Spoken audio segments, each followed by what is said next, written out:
Suscríbete a nuestro canal cliqueando en el botón rojo y en la campanita de activar todas las notificaciones para no perderte ninguno de nuestros programas e investigaciones exclusivas. Mel Columcille Gerard Gibson nació el 3 de enero de 1956. Una figura levitante en su infancia fue su abuela Eva Mailot, una cantante de ópera australiana de padres irlandeses que llegó a Nueva York en 1907. Se paró en la cubierta superior del barco y saludó a la Estatua de la Libertad, cantando un fragmento de La Donna è mobile, mientras los otros inmigrantes gritaban de emoción. En cuestión de meses estaba ganando cientos de aplausos en conciertos de Boston, Filadelfia y Montreal, pero fue en Chicago donde halló el amor de John Hutton Gibson, un empresario tabacalero del sur, con quien se casó y tuvo 2 hijos, Hutton y Alexander. Desde el inicio, la familia Gibson estuvo acechada por la tragedia. Apenas un mes después del nacimiento de Alexander, Eva se resbaló de la ducha mientras trataba de alertar a Hutton. Se quebró el cuello y no sobrevivió. John quedó marcado por la desdicha y se abocó de lleno a la cruz, a la que besaba compulsivamente y le repetía a sus hijos: el mayor beneficio que cualquiera puede tener es ser católico. Cuando Estados Unidos aún trataba de recuperarse de la terrible crisis del año 30, sufrió una neumonía repentina que dejó a sus hijos huérfanos. Con apenas 16 años, Hutton no pudo encontrar otro destino que la religión y comenzó a estudiar sacerdocio en un seminario de la Sociedad del Verbo Divino, cuyos miembros abrazaban los famosos consejos evangélicos, los votos de pobreza, castidad y obediencia. Hutton, sin embargo, no terminó el seminario porque era más purista que los puristas. Consideraba repugnantes las doctrinas teológicas modernas que allí se enseñaban y se lanzó como misionero en el Cuerpo de Conservación Civil, el CCC, un programa gubernamental que le ofrecía un sistema keynesiano de gasto social en forma de asistencia a jóvenes solteros que habían caído en el desempleo de la Gran Depresión. Desempleo que el propio Estado había creado con monstruosas regulaciones e impuestos feroces que destruían la competitividad del mercado en favor de banqueros y monopolistas como John Rockefeller y JP Morgan. El programa llegó a tener 3 millones de desocupados en sus filas. En 1942 acabaron siendo alistados para que se sumen al ejército en la Segunda Guerra Mundial. Así funciona la maquinaria estatal bélica. De hecho, la gran mayoría fueron embarcados a Europa totalmente engañados. Se les decía que iban a prestar ayuda humanitaria, pero en realidad iban a ser directamente entrenados allí. Toda una novedad. Hutton también se convirtió en un orgulloso patriota al unirse al cuerpo de marines, donde luchó en la batalla del Guadalcanal, la llamada Operación Atalaya, una campaña militar librada en las Islas Salomón,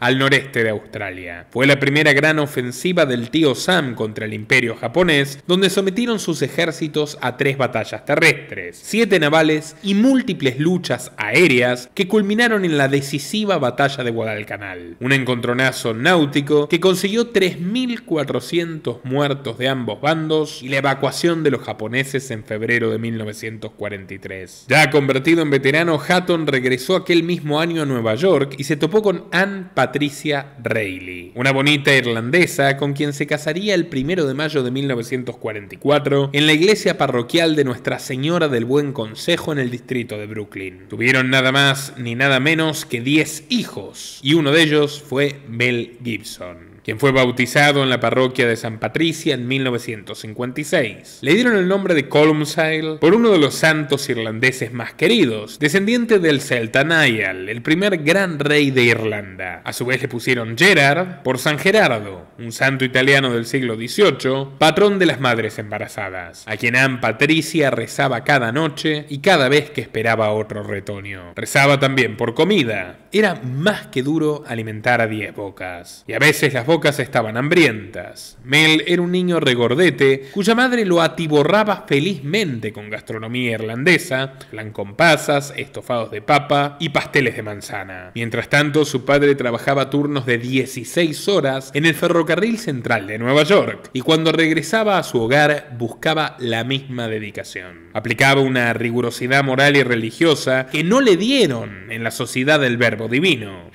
Como le decían a Hutton, Gibson creía en el poder de la mano. Si los niños no se portaban bien, los golpeaba a veces ferozmente, y cuando estaban completamente desconsolados e incluso lastimados, les decía que lo hacía por su bien, así como los inquisidores quemaban a los herejes en su día con el argumento de que estaban purificando su alma de los pecados. Hutton además prohibió todos los televisores en la casa y los niños estaban obligados a leer cómics a escondidas y ocultarlos debajo de los colchones como si fuera mercancía de contrabando. Al decir estaba estrictamente prohibido, salvo para él, fumar y beber eran un sacrilegio infernal, un pasaporte directo a una paliza. Hutton no tomaba ni una gota, ni siquiera en Navidad. En cambio miraba al pesebre con su taza de té y les comentaba a su familia que el alcohol era un brebaje del demonio. Prefería dedicar el resto de su tiempo libre a seguir ampliando la casa por su cuenta, ya que no confiaba en los albañiles, sintiendo una particular animadversión por los inmigrantes italianos. Pero como Job del Antiguo Testamento, su fe fue puesta a prueba. Una tarde de tormentas agresivas y lluvias aciagas, regresó del trabajo y se encontró con la casa completamente inundada. Los 10 niños lloraban sin cesar y corrían mientras trataban de sacar el agua con ollas y baldes. Por meses y meses tuvieron que vivir en carpas sobre el jardín de un vecino generoso, que para mayor INRI se llamaba Juan Ragazzi. Sí,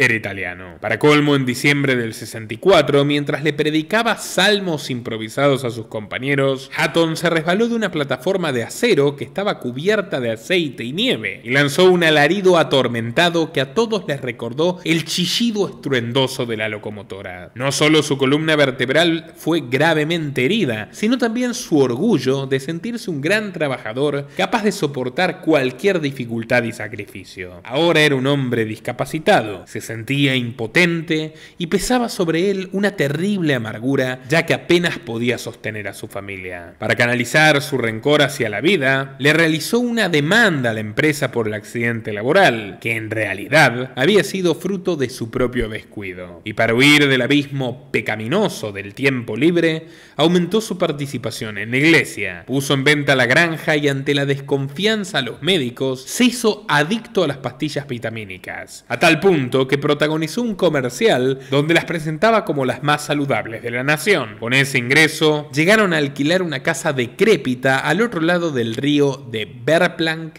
en Salisbury Mills. Inhabilitado para cualquier trabajo físico, Hutton Gibson se entusiasmó con la televisión, que él tanto detestaba, y parece que Dios oyó sus plegarias. Irónicamente, fue invitado al programa de preguntas Art Fleming, donde arrasó con respuestas implacables. Se llevó $4.600 de la época, luego de un invicto durante 5 shows. Mel y sus hermanos veían desde su pequeño televisor sin color esta versión renovada e insólita de su padre, que volvió a participar en el torneo de campeones y ganó la fantástica suma de $21.000, justo cuando estaban a punto de ser desalojados porque debían casi un año de alquiler. Who was the last non-Russian to hold the world male chess title? Hutton Gibson won the first heat of Super Champ. Bobby Fischer. 3 rounds to 1. Congratulations, Hutton. You are good. De sentirse un fracaso, Hutton Gibson pasó a verse como un auténtico héroe del saber. Su entusiasmo lo llevó a visitar el Centro de Rehabilitación de Nueva York, donde le realizaron una prueba de coeficiente intelectual que lo declaró un genio. De hecho, él solía ufanarse de que la brillantez llegó repentinamente a él tras el accidente laboral. Ignoramos la solidez del examen, pero los evaluadores lo convencieron de que se dedique a un nuevo campo emergente que estaba comenzando a ver sus beneficios: la programación informática. El 7 de febrero de 1968 ganó el pesado juicio laboral, pese a tener todo en su contra, y la ferroviaria neoyorquina se vio obligada a indemnizarlo con un resarcimiento de $145.000, un equivalente actual a 1.2 millones. Sus hijos estaban creciendo y el tío Sam estaba ansioso de reclutar a jóvenes inocentes, como en su día lo había sido él, para mandarlos a morir a Vietnam. El hermano mayor mayor de Mel Gibson estaba a punto de ser reclutado y Hutton, con los traumas del veterano, se desesperó. En un arrebato de auténtica decencia, estaba dispuesto a hacer lo imposible para evitar que sus hijos se pudran en la jungla por una causa inútil. Con el dinero del juicio decidió entonces mudarse con toda la familia hacia Australia. Pasaron antes por Escocia para visitar a sus ancestros y luego arribaron a Sydney, donde comenzarían su nueva vida. Con 12 años, Mel fue introducido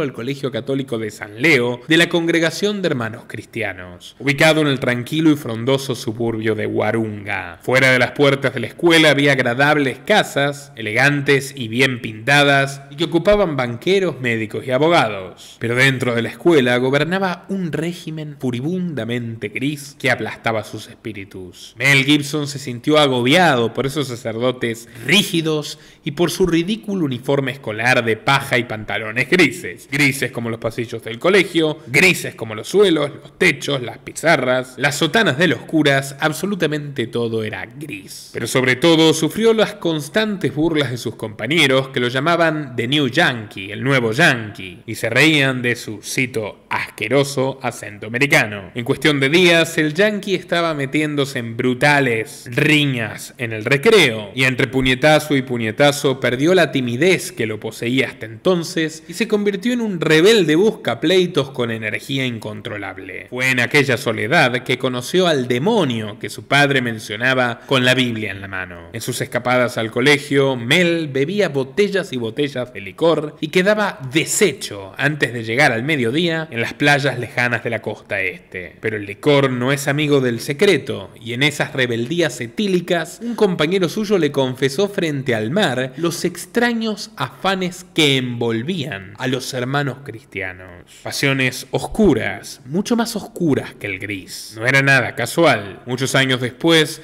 se supo que en esta enorme y prestigiosa congregación habían ocurrido docenas de casos de abusos carnales. En Estados Unidos, en Canadá, en Irlanda y especialmente allí en Australia. En los campus de San Participio y en la primaria de San Alipius, los sacerdotes Robert Best, Edward Dowland y Gerald Leo Fitzgerald, en contubernio con el capellán Gerald Risedale, fueron acusados por sus exalumnos de haberle hecho roces impropios constantemente en los confesionarios. El maestro Robert Best fue condenado a 14 años de prisión por haber cometido más de 40 delitos ante docenas de estudiantes que contaban apenas con 8 años de edad promedio. Durante 1974, el maestro Fitzgerald todos los viernes ponía en fila a sus alumnos de tercer grado para darles un beso de despedida, un beso que incluía la lengua. También se descubrió que al hermano Dowland le gustaba meter las manos en los pantalones de los estudiantes. Y si relato esto es con meros fines documentales y educativos. Cuando un alumno se animó a denunciarlo en la asamblea escolar, fue humillado por los curas y le exigieron al pobre muchacho que se disculpara por difundir mentiras. Dowland finalmente se declaró culpable de 33 cargos de agresión indecente contra niños menores. El padre de Mel no conocía estas atrocidades, pero escuchó con cierta atención a su hijo cuando le planteó que la institución eclesiástica en la que le tocó estudiar tampoco tenía nada que ver con el mensaje de Cristo. Por entonces Hutton, en Australia, ya había hallado otra actividad absorbente y satisfactoria: la guerra contra la Santa Sede. Sí, tal como lo oyeron. Como católico acérrimo y tradicional, rechazó el nuevo orden que nació del Concilio Vaticano II y, siendo secretario de la Sociedad de Misa Latina, comenzó a escribir cartas de campaña severas y volcánicas a sus superiores, donde exigía que las misas se den en latín y no en las paganas lenguas vernáculas. Pero recién fue destituido cuando se declaró abiertamente sedevacantista, exclamando en plena misa, ante la mirada atónita de los creyentes, que la sede de Pedro estaba vacante, porque el Papa Juan XXIII era un hereje repulsivo e imperdonable, que a través del Concilio Vaticano II había establecido una alianza con masones y judíos. Estas eran las visiones radicales y un tanto extremistas de Hutton Gibson, pero también es cierto que eran años donde los marxistas, e incluso la Unión Soviética, realizó una gran infiltración en la iglesia a través de la llamada teología de la liberación. Hutton se fue de allí silbando el Padre Nuestro ante el tenso silencio de los fieles. En 1975 acabó liderando un grupo de 1000 fundamentalistas anarquistas excomulgados que celebraban sus propias misas en lugares secretos de la ciudad. Mel y sus hermanos no solo estaban obligados a asistir, sino que además debían oír las cintas grabadas donde su padre daba consejos de prácticas religiosas, que cruzaban el umbral más exigente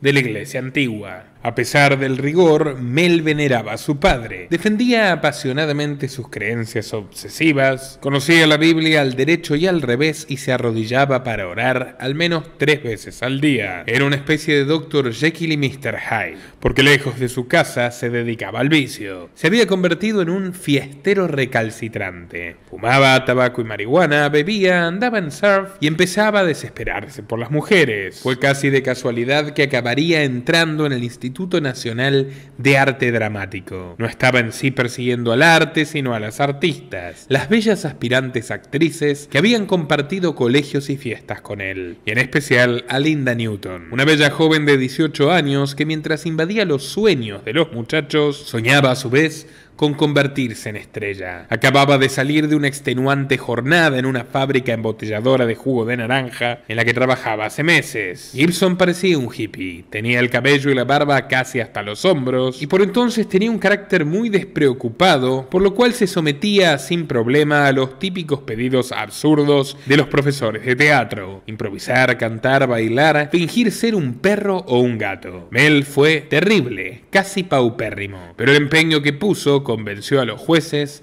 y logró por poco entrar al instituto. En la biografía Men on a Mission, uno de sus compañeros, Monroe Reimers, confesó que Mel Gibson era bastante desgarbado como estudiante. Le costaba mucho actuar. Sus tutores lo criticaban por ser demasiado cerebral, por no externalizar las interpretaciones, por mantenerse demasiado adentro. El propio Gibson dijo que pasó un largo primer año hasta que empezó a gustarle, pero había conseguido lo que deseaba. Todos los días viajaba al instituto con Linda Newton a través de la costa norte. Allí en Australia llegaron a ser amantes y luego novios, pero este romance juvenil comenzó a desdibujarse cuando en una tarde de 1977 Mel visitó de emergencia a un dentista en la ciudad de Adelaida. Ni siquiera el dolor de una muela rota ni el terror de los instrumentos quirúrgicos pudo opacar el deseo que sintió por la enfermera dental. Se llamaba Robin Denise Moore y el amor los atravesó como una flecha implacable. Tan pronto se conocieron, se mudarían juntos a un pequeño apartamento que les salía apenas $30 australianos por mes. La vida parecía encaminarse. En septiembre de 1977, cerca de la graduación, se presentó en la oficina del agente de casting Mitch Matthews, que vio en él gran potencial para una nueva película de ciencia ficción que estaba a punto de rodarse. En la audición lo esperaba el joven director George Miller, quien quedó estupefacto cuando vio entrar a Gibson con el rostro lleno de moretones y heridas. Mel no solo no había abandonado el alcohol ni las peleas, sino que además había elegido el peor momento para combinarlos, el día anterior al casting. Sin embargo, no hay mal que por bien no venga, y al ver a este actor leer las líneas con la cara machucada por los golpes, persuadió a Miller de que era el indicado para el papel. Fue contratado para que sea el protagonista de Mad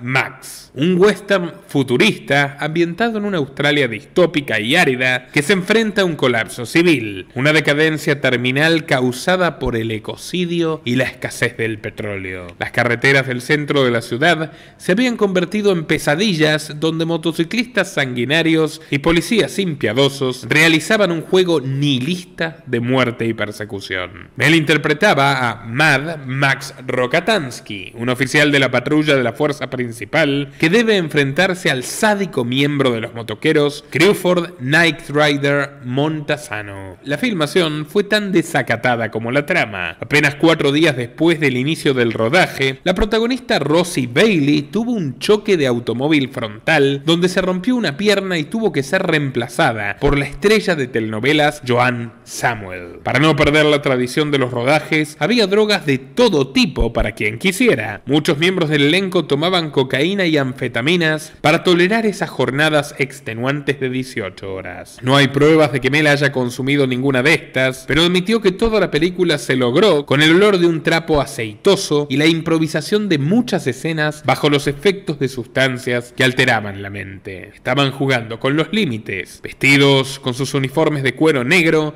y cargados con armas falsas. Mel y su compañero Steve Beasley manejaban a gran velocidad en su auto Interceptor cuando un policía real los detuvo en una calle de Melbourne. Al ver que tenían armas, los apuntó con su pistola y les exigió que se bajaran del auto inmediatamente. Cuando vio a Gibson nervioso, con la mano temblando, tratando de agarrar algo, estuvo a punto de dispararle. De hecho, martilló su revólver. Pero se dio cuenta a tiempo de que no era un arma lo que estaba buscando, sino un documento que demostraba que estos dos rufianes de cuero negro tan solo eran actores. Pero todos esos accidentes, golpes y sustos dieron sus frutos. Mad Max tuvo un efecto explosivo en su carrera. Los agentes Faith Martin y Bill Shanahan se vieron inundados de consultas y de repente Mel Gibson se convirtió en el rostro joven del cine australiano. El público lo aclamó en películas como Gallipoli, Mad Max 2 y El año que vivimos peligrosamente, donde personifica a un reportero que se enamora en Indonesia durante el cruento derrocamiento del presidente Sukarno, un dictador suní de carne y hueso que asesinó a casi 1 millón de presuntos manifestantes comunistas con la ayuda de la CIA en las famosas matanzas de 1965. Mel aceptó el papel, motivado en parte por las traumáticas experiencias militares de su padre durante la Segunda Guerra Mundial, que aseguraba haber visto a soldados norteamericanos abusarse de civiles desarmadas. Sukarno tenía millones de fanáticos musulmanes, a tal punto que uno de ellos llamó a Mel Gibson mientras se hospedaba en su suite del hotel en la ciudad de Manila, Filipinas, donde estaban filmando. Le dijo con voz extorsiva: ¿te sientes valiente? Vete de aquí o te mataremos. Gibson colgó el teléfono preguntándose si valía la pena estar en medio de aquellas islas rodando esta película a cambio de la envidiable suma de $150,000, la más alta de su carrera. Pero decidió mantenerse firme. Las amenazas telefónicas eran reales, recordó Mel. Cuando atendía, el guardaespaldas me arrebataba el teléfono y comenzaba a parlotear en tágalo, su lengua nativa. Luego lo colgaba y me decía que no me preocupe. Pero lo cierto es que me incentivaban más y más. De todas formas estaba preocupado. Imposible no estarlo. Mel se encontró ensombrecido por este enorme guardaespaldas filipino de 1,90 m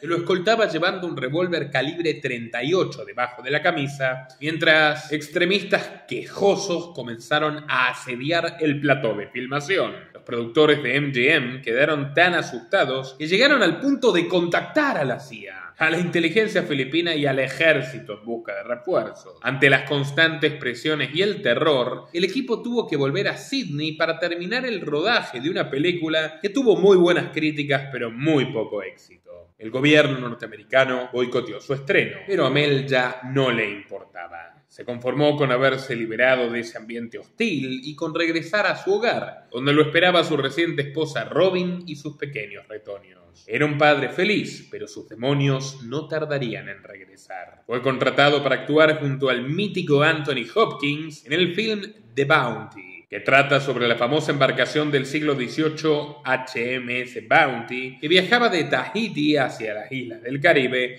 para transportar árboles de pan, un alimento barato destinado a los esclavos. Debido a una fuerte tormenta, el primer oficial, interpretado por Mel Gibson, y todos los tripulantes se dedican al ocio, al alcohol y a las mujeres nativas. Pero cuando llega el momento de partir, el capitán Bleed, que es Anthony Hopkins, no puede establecer allí disciplina y se genera un motín brutal. Como Alfonso Quijano, que se entusiasma con los libros de caballería y acaba creyéndose él mismo un caballero, a destiempo, anacrónicamente, Gibson acabó identificándose con su personaje. Un rodaje de 9 semanas en la isla de Moorea sonaba idílico. Lagunas cristalinas, playas de arena coral, palmeras, cocos, vegetación exuberante, un paraíso en la tierra. Pero por el contrario, acabaría convirtiéndose en el escenario de una pesadilla. Anthony Hopkins lo había anunciado. El paraíso, Mel, puede desgastarte. Si estás en Moorea durante más de 2 semanas, puedes volverte completamente loco. Hay una sensación de encierro, un calor terriblemente enervante.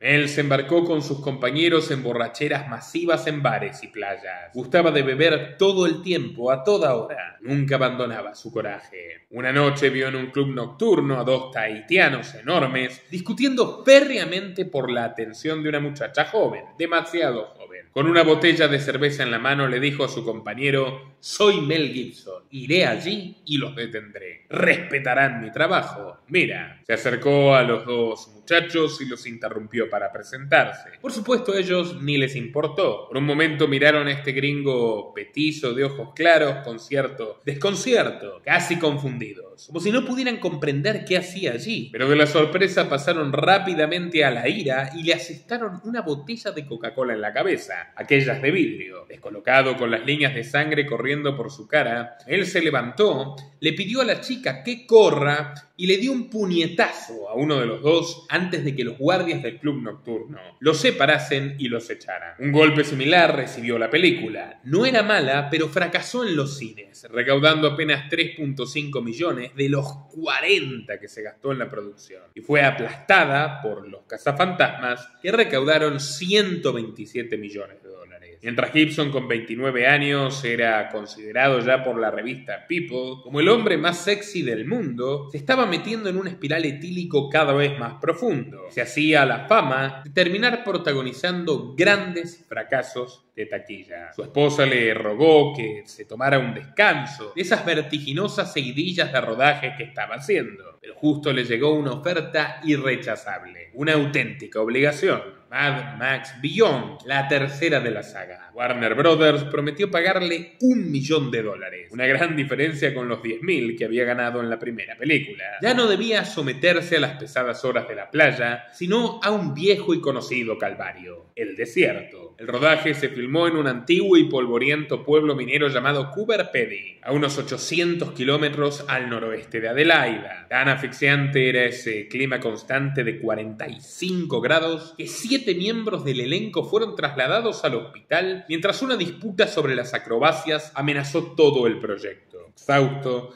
espiritual y físicamente, ansioso por volver a ver a su esposa e hijos, Mel terminó nuevamente sumergido en la cerveza y el licor. Llamaba a su padre a menudo, llorando de noche, y le pedía perdón por haberle fallado. Cuando se enteraron que a veces utilizaba uno de los automóviles del set para manejar decenas de kilómetros a máxima velocidad para conseguir algo de alcohol, los astutos productores le proporcionaron un chofer y un cuidador para que su estrella no terminase confinado en una celda de alguna pequeña aldea alejada de la mano de Dios. El film recaudó menos que Mad Max y mucho menos que Mad Max 2. Y Mel cayó en una depresión profunda por 2 años, de la que solo pudo salir con la llegada de un guión titulado Lethal Weapon, arma mortal. De pronto recuperó el apetito por el trabajo, leyendo una historia que reunía acción, humor y un personaje principal sorprendentemente parecido a él. Me refiero al policía de Los Ángeles Martin Riggs, un veterano de Vietnam con pocas ganas de vivir tras la muerte de su esposa, pero con un fuerte sentido de justicia. En cuestión de días, Mel se dirigió a Los Ángeles, una ciudad que a menudo maldecía y en la que juró que nunca iba a vivir, para visitar la impresionante mansión de Hollywood Hills, donde residía el director Richard Donner, quien le explicó que su compañero de films sería Danny Glover. Tan entusiasmados estaban con el proyecto que Gibson y Glover acompañaron a unos policías reales de Los Ángeles para saber en qué consistía patrullar una ciudad plagada de crímenes. Descubrieron lo obvio: era una profesión dura, agotadora y por sobre todo peligrosa. En un solo día vieron a 2 chicos que habían robado una tienda de comida, a un mendigo que decía querer quitarse la vida, y se metieron en una casa humilde de los suburbios para detener a una mujer que sostenía el cuchillo mientras discutía a los gritos en la cocina con su esposo. Mel había disminuido su alcoholismo gracias a otra sustancia que no era mucho más sana que digamos, el tabaco. Fumaba 3 paquetes de Marlboro al día. En el set de Arma Mortal le causaron unos cuantos desmayos luego de que le exigiesen repetir 10, 20 o 30 tomas en secuencias muy difíciles de persecución, donde llegó a correr hasta 16 kilómetros diarios. Arma Mortal sería un mega hit de Hollywood, uno de los mayores de su historia, llegando a recaudar más de 120 millones de dólares. Gibson era por fin la gallina de los huevos de oro. Con este éxito económico, sepultaba su mala fama anterior y había dado el puntapié de un nuevo comienzo para su carrera. Una estela triunfante y duradera que incluyó 4 secuelas de Arma Mortal y una serie de televisión. Pero aquel mismo año cometería un grave error para la industria del cine. Inquietó a muchos asesores y fans cuando declaró apoyar al político de derecha australiano Robert Taylor. Taylor no era un político particularmente importante, estaba más acostumbrado a dirigirse a grupos pequeños desde la parte trasera de un camión en municipios polvorientos.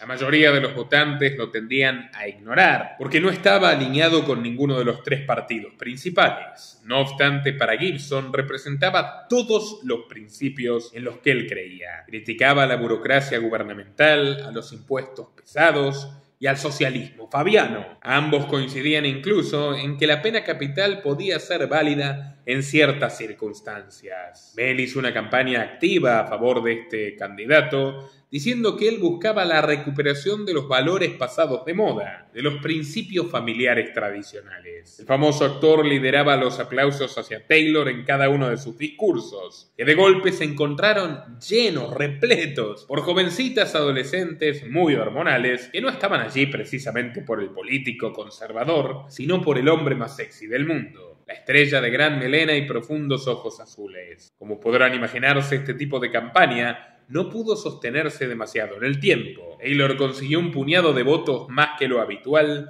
pero no le alcanzó para pasar el umbral de las elecciones federales. Esta sería la última ocasión en la que Gibson le dio un apoyo tan enfático a un político, pero los capos de Hollywood se lo hicieron pagar con dureza. De un día para el otro comenzaron a cuestionar su alcoholismo, que antes era de sobra conocido, y con bastante hipocresía. Es una industria donde el alcohol y las drogas se consumen como el pan y el agua. El director de Arma Mortal, Richard Donner, quiso defender al intérprete, diciendo que no le importaba que hubiese bebido unas latas de cerveza durante la filmación, porque había sido un hombre profesional y había hecho su trabajo en forma ejemplar. Pero justo después de que Gibson apoyara a ese político de derecha, defensor de la pena capital y crítico de las drogas, los ejecutivos de los estudios se hicieron los puritanos y presionaron al actor para que arregle sus problemas con la bebida. El agente Ed Limato lo trató de disuadir para que se una a una sede de Alcohólicos Anónimos cerca de su casa californiana en las playas de Malibú. Mel al principio fue renuente. Al igual que su padre, no confiaba en los psiquiatras ni en las asistentes sociales, y decía que él solo podía ayudarse a sí mismo. Pero las amenazas de su esposa, que había sido persuadida por su agente publicitario, llevó a Mel a tomar la decisión de comenzar la terapia. Los medios hicieron un banquete con la noticia. Corrían los años 90 y en la era clintoniana, periódicos de todo el mundo lo retrataron como una suerte de gorila errático, ebrio y campirano. The Sunday Mirror publicó casi en saga varios artículos sobre el tratamiento de Gibson, sus problemas familiares, sus polémicas, sus opiniones políticas, y por primera vez pusieron la lupa sobre su controvertido padre. La extrema devoción de Hatton Gibson no estaba colaborando precisamente con su hijo, sino al contrario, estaba ayudando a difamarlo. A principios de 1990, junto al periodista americano Tom Costello, presentaron un video titulado Católicos. ¿Dónde se ha ido nuestra iglesia? Allí plantearon la teoría de que luego de la muerte del Papa Pío XII hubo un complot para quitar a un cardenal conservador que sería su reemplazo y poner al modernista Angelo Roncalli, quien acabó convocando al Concilio Vaticano II en su lugar. Además, publicó libros con nombres estridentes como La guerra es ahora y autoeditó 3 colecciones llamadas ¿Es católico el Papa? El enemigo está adentro. Y el enemigo todavía está aquí, donde acusa entre tantos otros al mismísimo Juan Pablo II de ser un hereje adorador de otras religiones. Bueno, básicamente el padre Gibson perdió la chaveta. Utiliza como prueba unas fotos de 1986 donde se veía al pontífice, al que no se le puede negar que fue un guerrero anticomunista, visitando al gran rabino de Roma, Elio Toaff, y convirtiéndose así en el primer papa católico en cruzar el umbral de una sinagoga. Hatton Gibson encontró este hecho histórico como una evidencia perfecta e incontestable desde su punto de vista de que el pueblo judío estaba manejando peligrosamente los hilos del cristianismo y de la humanidad. Aclaro, por supuesto, que desde este canal no apoyamos ninguna de estas hipótesis, solo las exponemos para ilustrar informativa y educativamente a este personaje extravagante. El propio Mel Mill tampoco ayudaba a cuidar su imagen pública. En la gira de promoción de su nueva película de Hamlet, a mediados del año 91, el actor brindó unos comentarios desafortunados en una entrevista para el periódico español El País. Contó lo siguiente, cito: "Cuando comencé a actuar creí que mucha gente pensaría que era gay. Pasé de jugar rugby a tomar clases de baile en leotardos negros al día siguiente. Muchas de las chicas que conocí en la escuela daban por hecho que lo era, que era gay. Pero con esta mirada, ¿quién va a pensar que soy gay? Sería difícil tomarme por alguien así. Parezco homosexual, hablo como ellos, me muevo como ellos. No, señor". De repente el actor se levantó de su silla, mostró su trasero y gritó: "Esto solo sirve para ir al baño". La periodista Coro Castellano lanzó una gran risotada, pero a la comunidad LGBT norteamericana no le gustó para nada este chiste, que era un chiste, pero lo señalaron como grosero y repugnante. The Advocate, un semanario gay y lésbico, se vengó con astucia nombrando a Mel Gibson Sissy of the Year, es decir, el mariquita del año. Pero había otro sector de la comunidad bastante más radical que no solo lanzó una campaña verbal contra Mel Gibson, a veces lindando el discurso de odio, sino que además llegaron a amenazarlo en la calle y en las pasarelas con insultos y frases venenosas como "ya vamos a ver para qué sirve tu trasero". Bastante mafioso. Las llamadas de muerte a sus familias hicieron algo constante, pero la gota rebalsó el vaso cuando miembros del club Queer Nation intentaron golpear a Mel Gibson con penes de goma y vibradores en un bar. Fue entonces que decidió contratar a 2 guardaespaldas musculosos para custodiarlo a toda hora. Pero semejante hostigamiento no reprimió su valor para expresar lo que pensaba. En una entrevista con la revista Playboy en julio del 95, comentó que el presidente Bill Clinton era un oportunista de baja estofa. Toda una declaración de guerra cuando Clinton era el hombre más amado por todas las celebridades. Harvey Weinstein, Kevin Spacey, Alec Baldwin y tantos más. Gibson también apuntó contra la beca Rhodes que había recibido el político y consideró que este tipo de mecanismo, fundado por el genocida imperialista inglés Cecil Rhodes, había establecido una suerte de ingeniería marxista para que hombres y mujeres del mundo elegidos por instituciones macabras constituyan un nuevo orden político global. Él sabía muy bien que la beca llevaba ese nombre en homenaje a Cecil Rhodes, este delincuencial magnate minero, aventurista y repudiable supremacista blanco que lideró uno de los regímenes más sanguinarios en la llamada Colonia del Cabo en Sudáfrica y creó en conjunto una de las sociedades secretas más importantes del mundo, de las cuales hablamos en un exhaustivo documental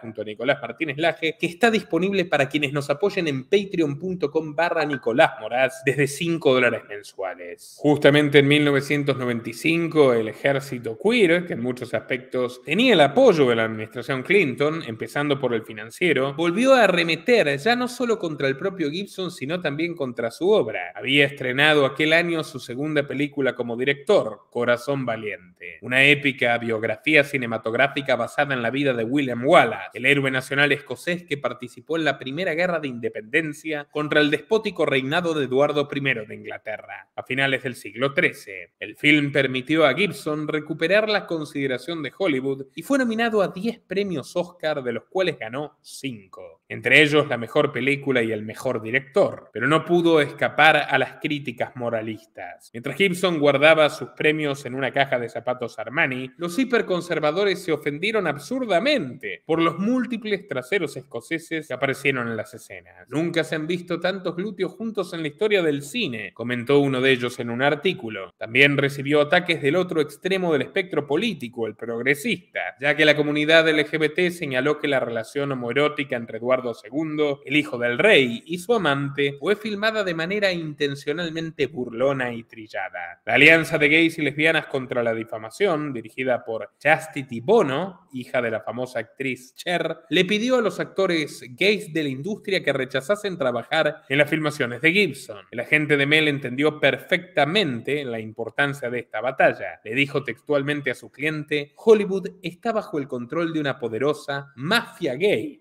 declaraciones más que polémicas, ejercen una enorme cantidad de influencia en esta ciudad. Ser percibido como un contrincante de ellos te llevará a la ruina. Debes hacer algo y debes hacerlo ya. El actor le hizo caso, tomó entonces la iniciativa y se metió en territorio enemigo al asistir a las oficinas de la Alianza para hablar con Chastity Bono. Allí le dijo que estaban teniendo una reacción masiva, exagerada y hostil. Le confesó que hasta lo habían perseguido unos automóviles peligrosos en la autopista y se estaba volviendo bastante paranoico.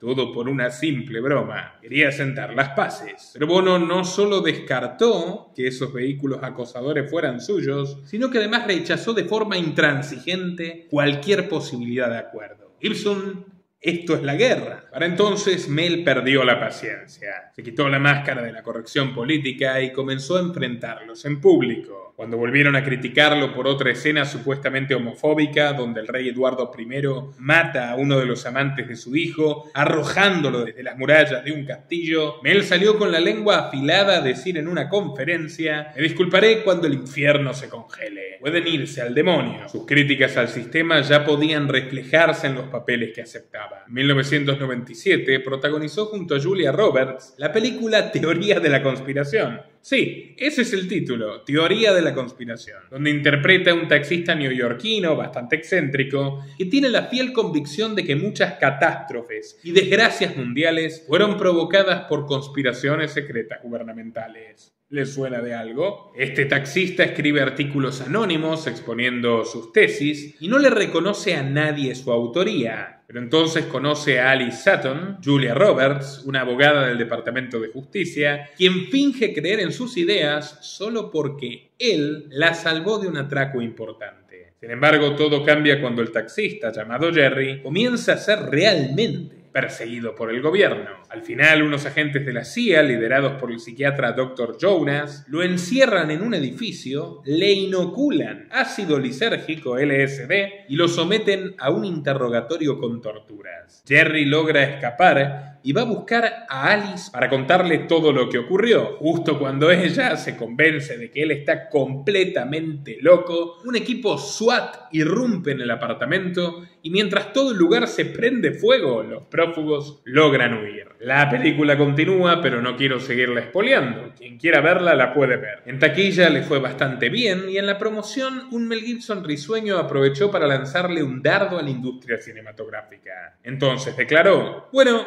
Hollywood está lleno de conspiraciones. Hay más puñaladas por la espalda y intereses cruzados que en el Senado romano. Es un juego de guerra y puede convertirse en el lugar más peligroso del planeta.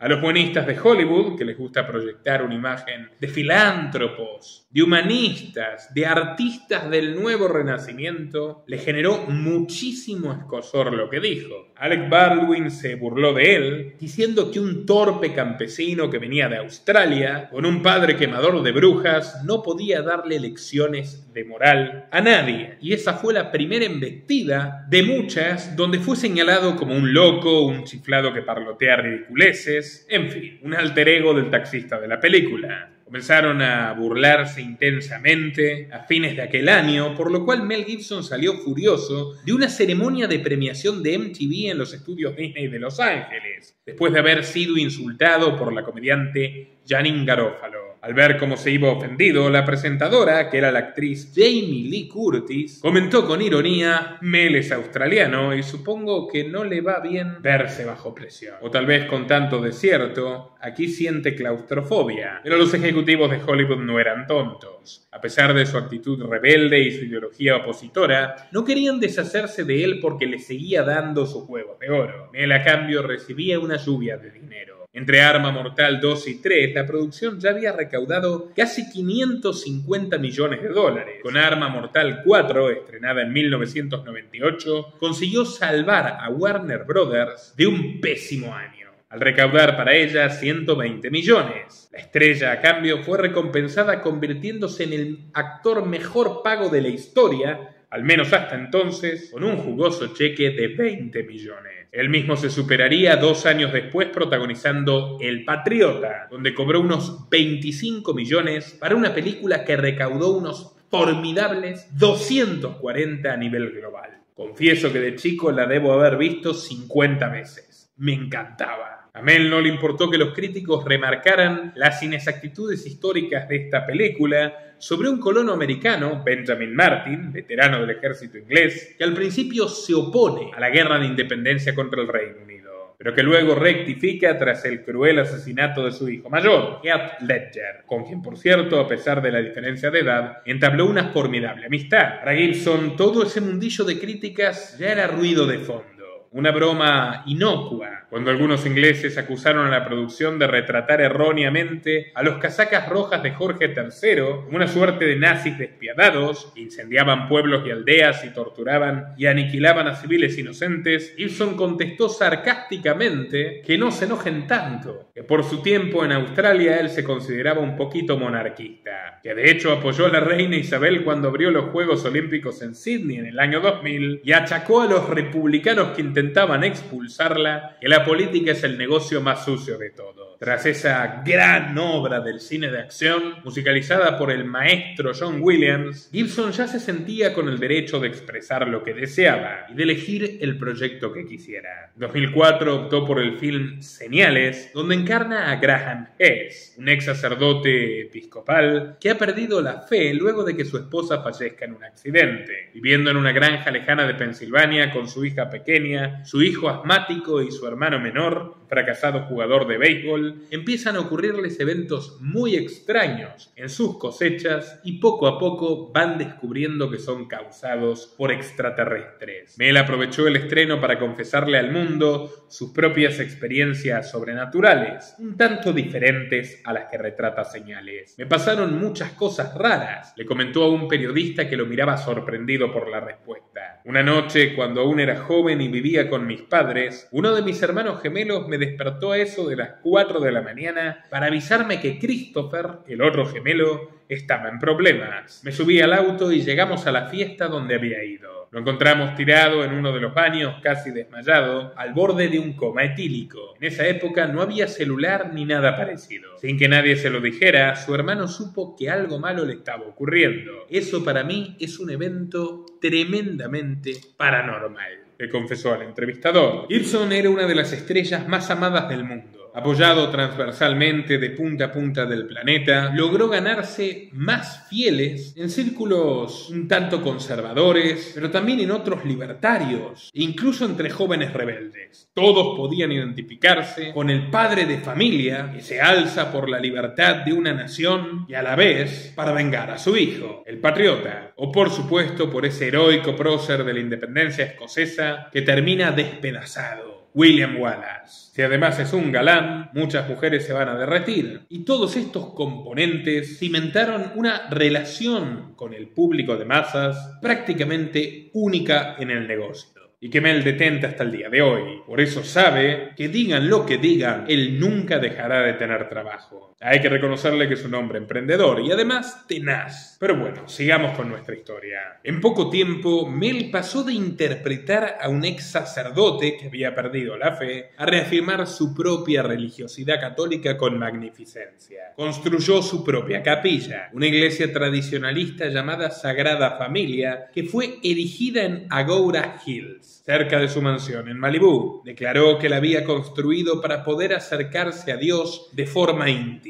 junto a su esposa y sus hijos. Fue allí que una tarde, mientras rezaba en soledad frente a una imagen de Jesús, tuvo una epifanía resplandeciente, una profunda revelación. Según narra, le empezaron a llegar como en un caleidoscopio imágenes del sufrimiento que había soportado aquel hombre en la cruz. Él recordó todas las veces que había pensado y olvidado el sueño de dirigir una epopeya bíblica, la mayor historia del cristianismo. Entonces se contactó con el guionista Benedict Fitzgerald y empezaron a escribir juntos un guión basado en la Biblia. Por influencias del libro La ciudad mística de Dios, de la monja María de Agreda, y en las visiones apocalípticas de la estigmatizada Anne Catherine Emmerich del siglo XVII. Similar a lo que sucedió con Sound of Freedom, ninguna productora grande quería financiar el proyecto. Gibson presentó su guión en Columbia. 20th Century Fox, Warner Brothers, Paramount, Universal y todos los ejecutivos le contestaron lo mismo. Consideraban que la historia era muy riesgosa y muy polémica. Temían que pudiera despertar el fervoroso odio de distintos sectores de la sociedad, desde extremistas religiosos hasta ateos militantes y pasando por sus haters habituales de Hollywood. Pero curiosamente las copias de su guión, que él mismo le había confiado a los estudios que lo desoyeron, terminaron cayendo en las manos de ciertos líderes religiosos que al buen estilo inquisitorial le sugirieron que volviera a reescribirlo. El actor respondió a través de su abogado, quien los amenazó con una demanda monstruosa por encontrarse en posesión de un guión robado. Hay rumores verdaderamente fascinantes sobre esto. Cineastas de alto nivel coinciden en que podría haber existido un robo monumental con un agente infiltrado en Universal Studios y todo esto ordenado por un pastor presbiteriano que había tenido su propio intento fracasado de filmar una película sobre Jesús. Pero la ausencia de evidencias nos obliga a pasar a otra página. Gibson vio en estos rechazos y estos obstáculos una prueba a su fe. A pesar del enorme costo que implicaría, decidió llevar a cabo la filmación desde su propia productora, Icon Productions, y se apoyó en la ayuda de otros estudios pequeños. Estaba tan entregado a su propio afán, a su propio sueño, que hizo el sacrificio de invertir 10 millones de su propio bolsillo para poder concretarlo. Llegó a construir una réplica de 2,5 acres de Jerusalén en la parte trasera de las instalaciones Cinecittà de Roma y otra completa con el palacio de Poncio Pilatos. La mayoría de los exteriores se rodaron en la ciudad de Matera y en la árida urbe fantasma de Craco, en la región de Basilicata al sur de Italia. Pero faltaba lo más importante: ¿quién podría encarnar al Hijo de Dios? Mel encontró en un actor relativamente desconocido y muy religioso la mirada divina que estaba buscando. Se llamaba Jim Caviezel y a él también le dedicamos un documental. Si no lo has visto y te interesa, te lo recomiendo mucho y estará al final de este para que no te lo pierdas. So he called me, he says, if you do this movie, you may never work in this town again. I don't want to be responsible for that. And I felt the fear because I thought of all the nice things that I have, and I realized that God had got me into this business, that my talent came from God, not from man. And so I said, look, man, we're all called to carry our own cross. If you don't pick up and carry your cross, you will be crushed by the weight of it. He got real quiet on the phone, and I said, oh my. He said, what? I said, I just realized my initials are JC and I'm 33 years old. And he says, God, you're freaking me out. And hung up the phone. Cierto es que otros tantos actores habían rechazado de lleno la mera posibilidad de hacer un casting, y Gibson quería con todas sus fuerzas que la historia sea auténtica, una interpretación con realismo crudo y visceral que le hiciera sentir al público al menos una dosis del verdadero calvario que había sentido Jesucristo, o al menos según la mitología cristiana. Caviezel tenía que ir al set de maquillaje todos los días a las 2 de la mañana y soportar horas y horas para que pudieran cubrirlo de moretones, cicatrices y sangre falsa, y así poseer el aspecto de aquel hombre azotado, flagelado y sometido por incrédulos. Hasta los latigazos adquirieron un doloroso sentido de la realidad. On this particular day, and Mel, in the middle of the shoot, because these guys don't speak English and we don't speak Italian, so there's a translation problem. So he's telling Caridi, his assistant, to translate to them, to tell him to hit Jim like baseball, you know, like a pitcher in a baseball game. And they're like, what? They don't play baseball. And he's like, cricket. So they went back here and took a run like this. And I'm sitting here like that, and they hit the metal plank, except with that momentum, the whip went over, and 14-inch gash on my back. And I went right down, like in a football game. Como su personaje, Jim casi muere en la cruz. Durante 15 días tuvo que estar colgado, cuasi desnudo, con vientos helados que lo zarandeaban y le provocaron una hipotermia terrible. And the man put a stethoscope on my heart, and he said, Mel, he can die. And at that point, you know, some of the greatest things about Mel Gibson was that he was a gambling man. And he said, Jim, what do you think? And I said, I'm I'm going between me and this is between me and God, because I never thought I was good enough. Wow.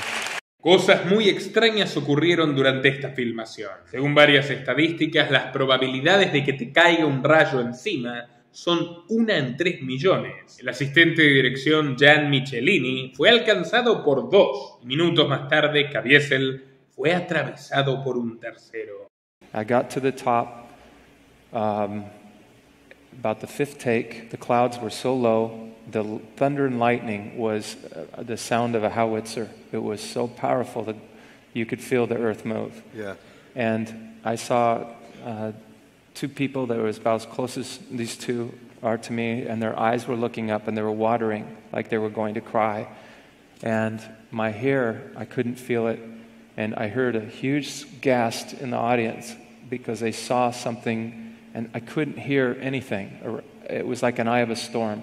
If you're in the eye of the storm, your hair could be blowing. It could be 30-knot winds, and I'd never heard the wind blowing. It was silence. 5 seconds, 4, 3, 2, 1, and this light came right down from heaven and lit me up. What people witnessed was an illumination around my body and a fire on the right and left side of my head. And for one moment, I was looking at myself outside my body. You got struck with lightning. I was struck by lightning.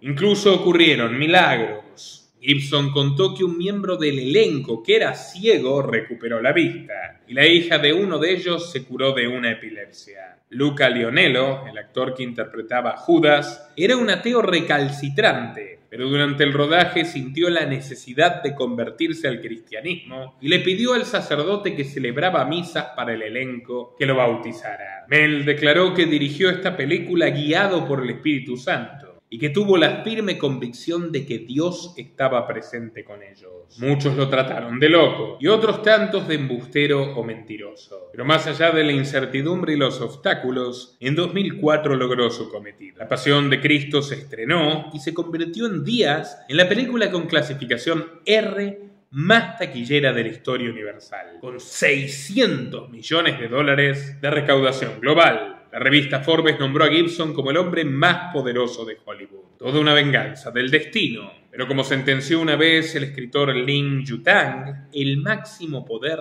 es el inicio de la decadencia. Junto con su éxito, La Pasión de Cristo se volvió uno de los fenómenos cinematográficos más controversiales de todos los tiempos. Dejó a Gibson estigmatizado en el comienzo de una era oscura de la que quizás nunca terminó de resurgir.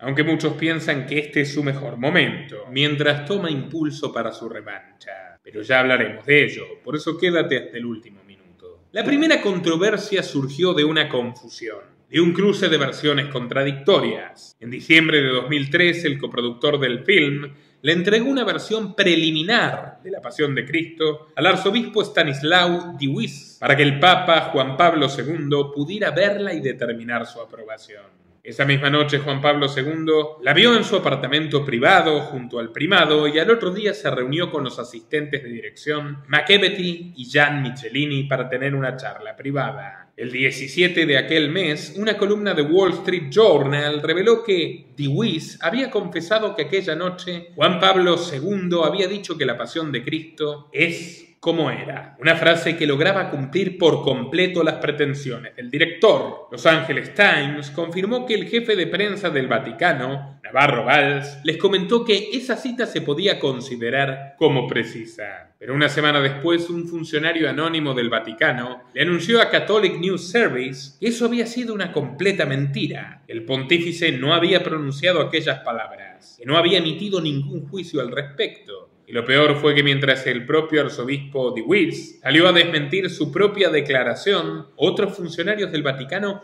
continuaban insistiendo en que el Papa sí lo había mencionado, que creía que la película era un retrato fidedigno. Semejante problemón por una frase parecía una sacra banalidad, pero la aprobación del Papa de hecho era muy importante, y no solo para la popularidad de la Pasión de Cristo, sino también para salvar su imagen. Intereses profundos no querían mostrar la verdad del asunto. En esos días inciertos y un tanto malévolos, habían sacado a relucir las teorías estrafalarias del padre de Gibson como si fueran su propia culpa. Teorías que a la iglesia, por supuesto, no les cayeron nada bien. En 1999, Hatton Gibson había salido a decir desesperadamente que Juan Pablo II era un musulmán disfrazado, luego de que saliera a la luz una foto del pontífice donde se lo ve besando el Corán junto a un imán chiita de la mezquita Qadum. También había hecho declaraciones extrañas pero dadas sobre el 11 de septiembre, donde proponía otro tipo de culpables que Al-Qaeda. En una conferencia de We the People, Hatton Gibson defendió que los estados debían separarse del gobierno federal de los Estados Unidos y que la deuda pública debía ser abolida. El hombre sabía ganarse enemigos, de eso no cabe duda, pero se superó cuando se estaba estrenando La Pasión de Cristo. En el programa radial de Steve Feuerstein, Hatton exclamó con firmeza que el Holocausto había sido principalmente ficticio, porque los judíos, estas son sus palabras, que reproducimos en un contexto estrictamente documental y educativo, porque los judíos, dijo Hatton Gibson, con complicidad de Hitler habían emigrado a otros países, y ofreció como supuestas pruebas unas estadísticas que mostraban que había más personas de esta tradición en Europa después de la Segunda Guerra Mundial que antes. Finalmente cerró su discurso negacionista, declarando que algunos de estos abogaban por una religión global y un gobierno mundial. Mel quiso defender a su padre de 85 años de edad, declarando que el New York Times exageraba y que Hatton Gibson no era un negador del Holocausto, como esas controvertidas palabras sugerían, sino que simplemente expresó que no habían sido 6 millones de personas. Los perseguidores de Gibson aprovecharon la situación para girar sus cañones y apuntarlos contra el propio actor. Lo acusaron de odiar al pueblo hebreo y a la Pasión de Cristo de ser una obra antisemita. El asambleísta demócrata neoyorquino Bob Hicking lideró una manifestación con unos 50 referentes de movimientos sionistas que se asentaron en las oficinas de Fox News gritando que la pasión era un arma letal contra el pueblo judío y exigiendo que no distribuyera la película. En The Nation, la crítica Kata Pollitt escribió que Gibson había violado casi todos los preceptos de la conferencia de 1988 de obispos católicos en los Estados Unidos, con motivo de la representación de los judíos. En la película comentó: los sacerdotes tienen narices grandes y rostros retorcidos, cuerpos grumosos, dientes amarillos. Herodes y su corte son una extraña colección de epicenos pervertidos de pelo grasiento. La Liga Antidifamación y el Centro Simón Wiesenthal emitieron un duro comunicado señalando que el guión era el más antisemita que cualquiera haya visto en más de 25 años. Para ellos, la Pasión de Cristo presentaba a Jesús como perseguido implacablemente por una camarilla malvada de judíos, encabezada por el sumo sacerdote Caifás, quien finalmente chantajeó a un Pilato débil de rodillas para que diera la orden de matarlo. En sus palabras, esta era precisamente la historia que alimentó durante siglos el antisemitismo en el seno de las sociedades cristianas. Las críticas pudieron haber sido válidas o no,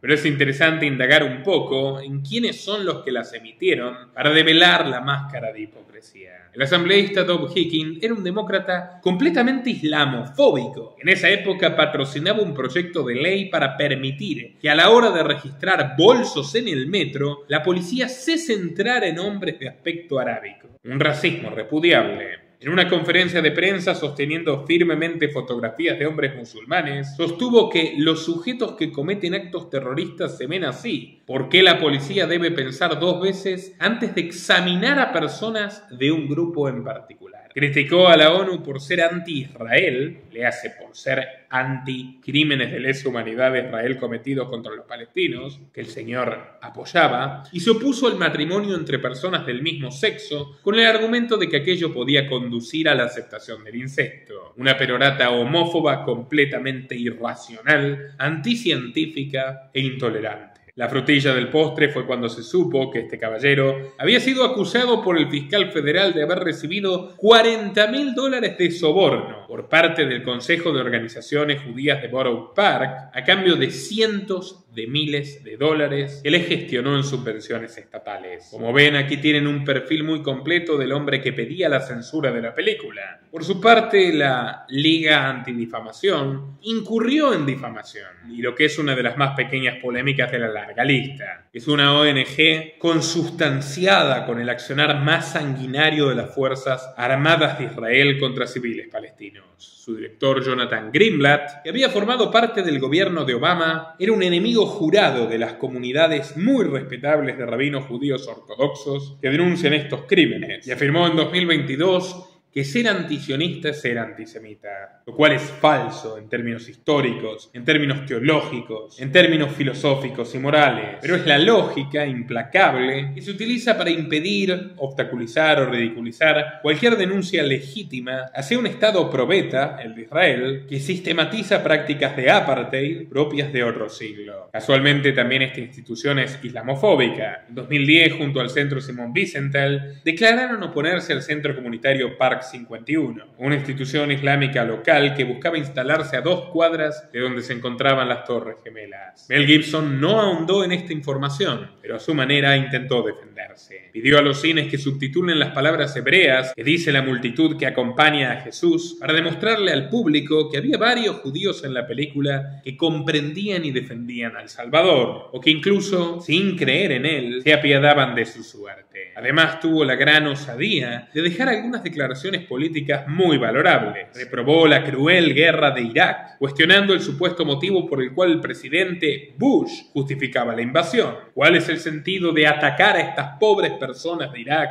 en base a rumores?, se preguntó el artista. Un año después, su productora estuvo a punto de financiar uno de los mejores documentales de Michael Moore, que pese a ser de izquierda, ha tenido algunas grandes luces. Me refiero a Fahrenheit 9/11. No obstante, a último momento, unos poderosos republicanos del gobierno llamaron a Gibson para presionarlo. Le advirtieron diciéndole que si financiaba a aquel gordito demócrata, no recibiría más invitaciones a la Casa Blanca y tenía que ir despidiéndose de su carrera. Que lo soltarían a los lobos. Ya tenía suficientes enemigos con la izquierda como para ganarse más. Vapuleado ya por los intensos ataques a la pasión de Cristo, Mel tuvo que deshacer el trato y finalmente, por esas ironías de la historia, Michael Moore acabó siendo producido por Miramax Film, la productora del perverso Harvey Weinstein. Ya veremos que volverá a entrecruzarse con esta historia. Fahrenheit 9/11, según su lema, la temperatura a la que arde la libertad. Trata sobre cómo el gobierno de Bush fue un cómplice directo de aquel fatídico día de septiembre y cómo luego su administración indujo un clima de terror entre la población a través del pánico propagado por los medios de comunicación y políticamente coordinado. Lo mejor del documental surge cuando Moore desmiente una ilusoria rivalidad, mostrando que la empresa de la familia Bush, Arbusto Energy, cuyos pozos petrolíferos se hallaban en Texas, fue financiada en gran parte por la familia Bin Laden a través del intermediario James Butt, cuyo nombre parece haber sido tachado de los registros. Gibson felicitó en vivo a Moore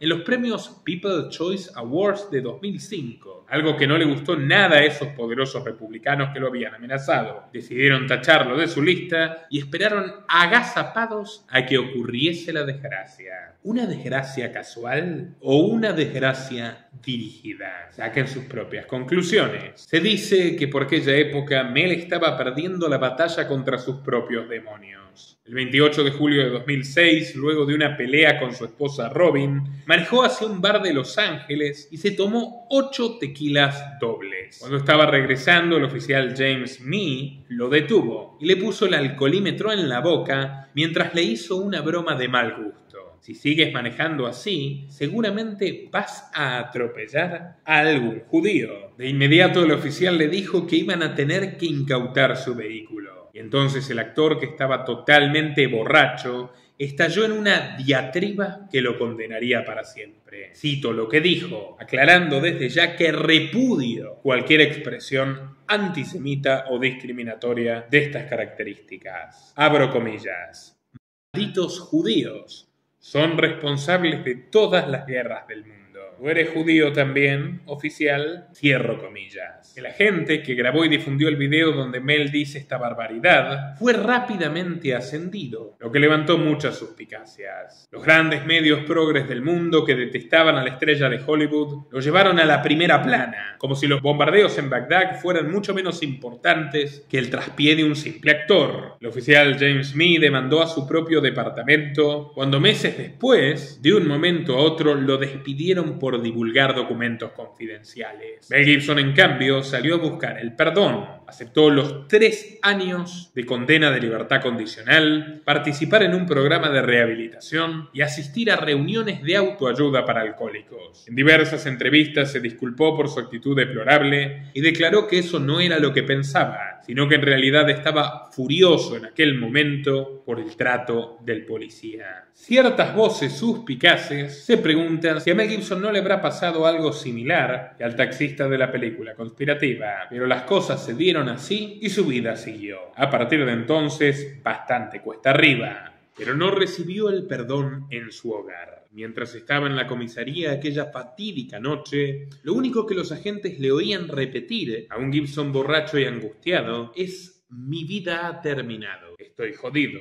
Robin me va a dejar. Robin me va a dejar. Y así fue. Después de 26 años de matrimonio fiel, Robin Moore se hartó de su esposo y de un panorama repleto de adversidades, y decidió abandonarlo a su suerte en un momento de colapso. Las grandes productoras de Hollywood ya lo habían cancelado, todas excepto una, la más antisemita, Disney Company, la empresa de Mickey, cuyo fundador, como todos sabemos, tuvo vínculos con los nazis y hasta había realizado animaciones intencionalmente anti-hebraicas. No quería volver a quedar manchada en una nueva acusación similar, pero tampoco estaba dispuesta a abandonar la ya avanzada producción de una película que Gibson estaba dirigiendo, Apocalipto. Ambientada en Yucatán a principios del siglo XVI, trataba sobre Jaguar Pau, un cazador mesoamericano que junto a sus compañeros de tribu es perseguido y capturado por el Imperio Maya para el posterior sacrificio. Alerta de spoiler, Jaguar Pau es el único que logra escapar y en la jungla que conoce a la perfección empieza a matar a sus perseguidores uno tras otro. Cuando alcanza las costas en medio de un fuerte diluvio, observa la llegada de un peligro mucho mayor, los primeros conquistadores españoles. La película recibió elogios de grandes cineastas. Quentin Tarantino declaró entusiasmado que era una obra maestra, el mejor film del año. Martin Scorsese la llamó una visión, un trabajo ejemplar que abordaba la perpetuación de la violencia en una civilización. Los indigenistas radicales, en cambio, la repudiaron. La antropóloga Tracy Ardren criticó que no se hiciera mención a los logros de los mayas. Su ciencia, su arte, su profunda espiritualidad, la conexión con los ciclos agrícolas, las hazañas de ingeniería en sus ciudades. En tanto que el arqueólogo Richard Hans afirmó a The Washington Post que la película generaba la sensación de que los mayas eran un grupo sádico. Agregó además que los sacrificios masivos eran más típicos de los aztecas, como si ese fuese un justificativo para no hacer ese tipo de rodaje. A pesar de realizar investigaciones muy interesantes sobre el tema, este sector de la academia trataba de romantizar ingenuamente a los imperios precolombinos, destacando solamente sus logros y omitiendo sus atrocidades, como hacen los occidentalistas que reivindican, sin matizar, al cruel imperio británico o al cruel y decadente imperio español. Los conquistadores europeos fueron terribles, sí, pero sus víctimas también habían sido víctimas de antiguos opresores. Cuando le consultaron por esta recepción en un festival de Texas, Gibson afiló la lengua y contestó: ¿qué es el sacrificio humano sino enviar muchachos a Irak sin ningún motivo? De aquellos polvos, estos lodos. Y luego le repreguntó al periodista: ¿por qué no orientan sus opiniones hacia este tipo de conflictos tan vigentes en vez de analizar con una lupa condenatoria cada una de mis películas? ¿Es que acaso yo soy peor que los presidentes que matan personas? Y sinceramente es una respuesta digna de chapo. La intimidad de Gibson pagaba mejor que la guerra. Esa es la verdad. Las revistas de Chimento sacaban artículos como pan caliente para demoler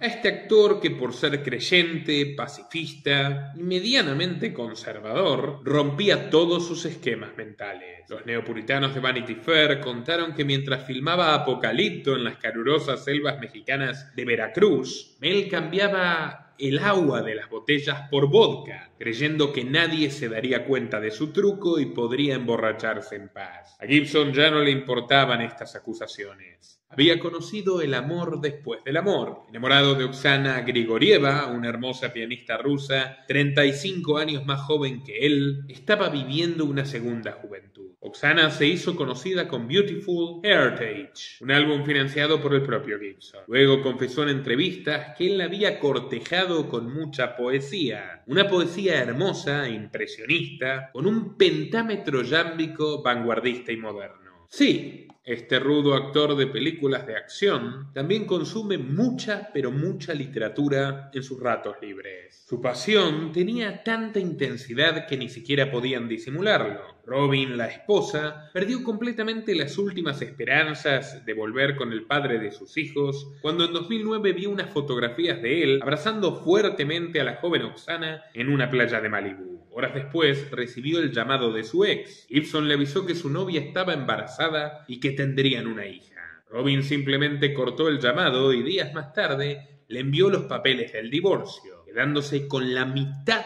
del patrimonio total. La friolera de $400 millones. Sí, Mel Gibson había acumulado 850 millones de patrimonio. Además de ser uno de los actores mejor cotizados de todos los tiempos, y de hecho fue el mejor pagado durante más de una década, tanto La Pasión de Cristo como otras producciones le resultaron negocios redondos. Y desconfiado de traders y brokers y otros administradores, se encargó personalmente de hacer astutas inversiones de capital, con lo cual consolidó un patrimonio formidable. Pero no fue lo suficientemente inteligente cuando era joven como para casarse con un acuerdo de separación de bienes. Toma nota para que no te pase a ti. Mel se liberó así de aquella traba para poder casarse con Grigorieva. Y el futuro sería aún más sombrío, pero no quiero hacer spoiler. El 30 de octubre de 2009 tuvieron a Lucía. La pareja parecía feliz. Mel la presentó en la alfombra roja y la tormenta de sus errores se mostraba calmada. Pero en la vida de Gibson la paz siempre es efímera. En abril de 2010 los diarios publicaron que se habían separado en forma abrupta y en junio Oksana consiguió una orden de restricción contra el cineasta. Ella lo acusó de golpearle y romperle 2 dientes y le proporcionó a los medios unas grabaciones de unos mensajes en los que se podía oír la voz de Gibson diciendo textualmente: "Te lo merecías. Ojalá una manada de afroamericanos. Voy a ir hasta allá y voy a prender fuego la casa. Pero antes me la vas a chupar". Duras palabras que reproducimos con mero objetivo periodístico, informativo y documental como parte de este trabajo de investigación. Y que por supuesto son fruto, o habrían sido fruto, de una calurosa discusión en pareja donde solo se escucharon los exabruptos de Gibson y no los de Oksana. Y lo pongo en condicional porque varios expertos, sin embargo, pusieron en duda la autenticidad de las cintas. Arlo West, el jefe de Creative Forensic Services, que ha trabajado en una serie de delitos de alto perfil, afirmó en Good Morning America que esas grabaciones eran de calidad sospechosamente extraordinaria y que parecían haber sido realizadas con un micrófono estándar profesional. Se barajó que Gibson podía haber sido engañado para ensayar estas líneas como parte de una trampa de su segunda esposa. Y no es la única defensa que recibió Gibson. Su ex esposa Robin Moore presentó una declaración testimonial donde afirmó que durante 28 años de matrimonio él jamás le había puesto un dedo encima, ni a ella ni a ninguno de sus hijos. Y luego agregó que fue un padre maravilloso y amoroso. Gibson salió a agradecer a toda la gente que lo estaba apoyando. Su exmujer, a sus amigas actrices Whoopi Goldberg y Jodie Foster, que sostuvieron que era un absoluto caballero y un compañero leal y respetuoso en todos los films, y a su vez confirmó que aquellas cintas habían sido editadas. No obstante, reconoció que abofeteó a Oksana, aunque matizando que no fue un golpe fuerte, sino que lo hizo para proteger a su hija pequeña. que estaba siendo zarandeada de un lado a otro por su madre histérica mientras discutían. Por cierto, Grigorieva era una fervorosa fanática del dictador Putin y amenazaba constantemente con llevarse a Lucía Gibson a Rusia para que su padre no pudiera verla nunca más. Gibson finalmente comentó a los paparazzis que no tenía ganas de que toda esta porquería mediática continuara trastornándolo. En agosto de 2011 llegó a un acuerdo con Grigorieva, a quien le otorgó $750.000, una suntuosa casa en Sherman Oaks, en California, y la custodia compartida de su hija. Pero eso sí, con garantías de que no podía llevársela a Rusia. Sin embargo, unos años después, la pianista perdería la mitad de aquella fortuna por haber violado una cláusula de confidencialidad al hablar sobre el conflicto con Gibson en el programa de radio Howard Stern. Quien tampoco ayudaba a proteger mucho la intimidad del pobre Mel fue su padre, que apareció nuevamente en The Political Cesspool para acusar a Benedicto XVI, de ser un masón homosexual, señalando que la mitad de la gente del Vaticano era queer. Menos mal que todavía no había conocido a Francisco, que ya se convirtió en un ícono del movimiento transeuropeo. Pero el destino de Gibson ya estaba sellado. Entró en la lista negra de Hollywood. Con la hipocresía que los caracteriza, los grandes estudios llenos de ejecutivos progres, corruptos y abusivos le cerraron la puerta. En un giro irónico del destino, la cadena ABC de Disney canceló el proyecto con Gibson de hacer una miniserie sobre el Holocausto. No solo iba a ser una buena manera de limpiar la imagen del actor y de las locuras que había dicho su padre, sino también olvidar el fuerte antisemitismo que había tenido la compañía del creador de Mickey. Les mencioné que Walt Disney había tenido vínculos con el nazismo. Uno de ellos ocurrió en 1938, apenas un mes después de que las fuerzas paramilitares alemanas atacaran tiendas hebreas en la recordada Noche de los Cristales Rotos. Disney recibió en su estudio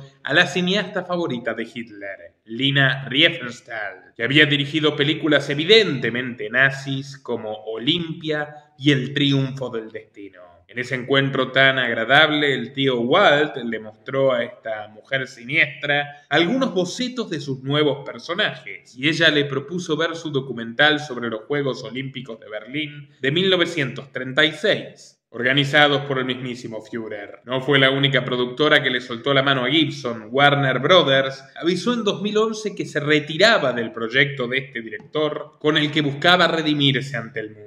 Cancelaron la financiación de un biopic sobre Judas el Macabeo, aquel personaje bíblico del Antiguo Testamento que habría liderado en el siglo II a.C.